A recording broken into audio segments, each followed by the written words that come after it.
Assalamualaikum and hi everyone. Welcome on for today's Fire Debate Show. So for today's topic that they will be debating about is speech delay in biological causes and environmental causes.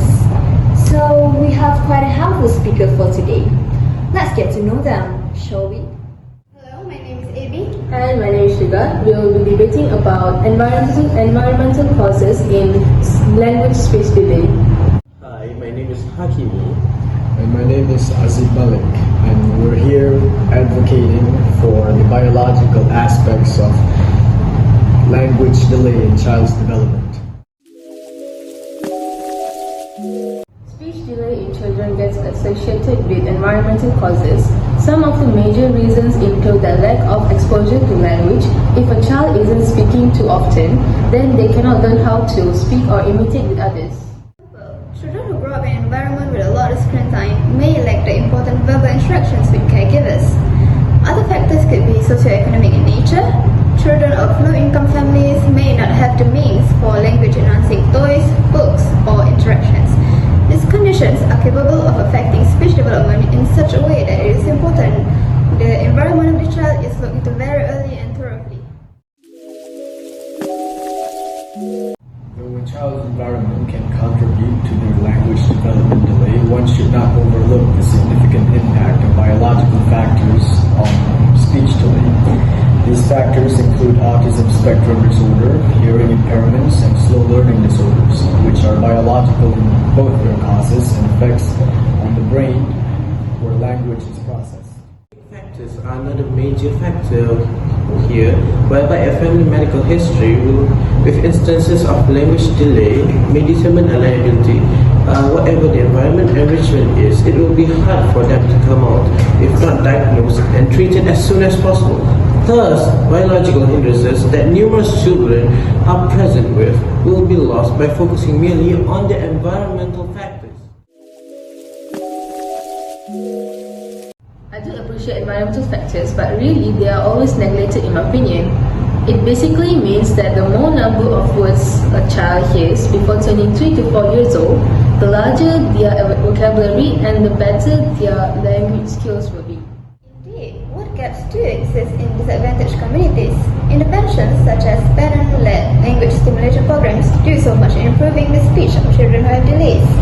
Added to this, increased screen time has resulted in less face-to-face interaction, which is critical for the verbal development of a child. That a rich language environment is necessary, but what about those children who are still facing delays despite having the privilege of rich language exposure, such as the case with children having ADHD? No matter how much the parents or caretaker speak to them, the children will have speech delays no matter the cause. In these cases, the delay isn't due to a lack of exposure, but rather to how the brain processes information. Genetic predispositions and neurological differences are evident here. These children require early diagnosis and specialized treatments, including speech-language pathology, otherwise known as SLP. If the biological perspectives are not considered, these children will not receive the proper care and will most likely worsen in their speech delay. Though there are biological conditions such as autism and hearing loss, which do occur in genuine cases, they are also smaller in percentages of speech delay than the environmentally caused ones. Yet many children who do not have such diagnosis also suffer severe delays simply as a function of the environment. And to be fair, all children deserve to be placed into situations where they have a greater opportunity to be immersed in a better stimulating environment. With the most basic of interventions, such as by encouraging parents to talk more at home or restrict screen time, speech outcomes for the majority of children can greatly improve. Focusing too much on environmental solution risks oversimplifying the issue. Increased exposure to language does not cure every case of speech delay, but in case of biological hurdles, speech therapy, occupational therapy, or even medical intervention is necessary for this issue to be resolved. It is crucial for parents and educators to recognize certain signs that may indicate something more significant is causing the delay. Examples include the inability to form words consistently or to respond appropriately to verbal cues.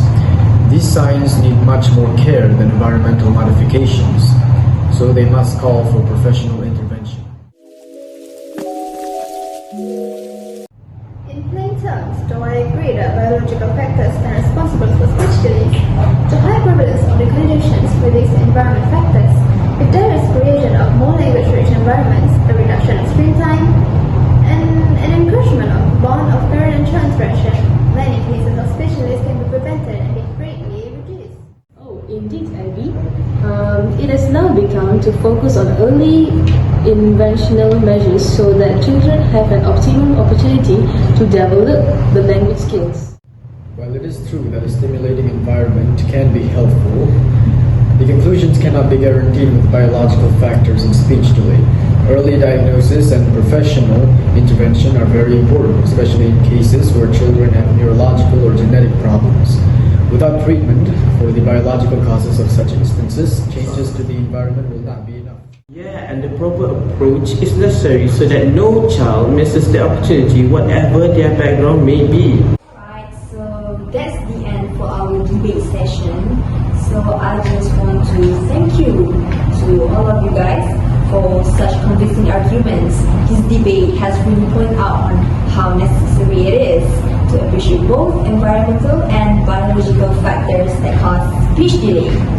It is, in fact, an assurance that both enriching environments and professional interventions are necessary to help children develop their own knowledge. So I think we should say a goodbye to the audience. So that will be the end of it. Thank you so much. Goodbye.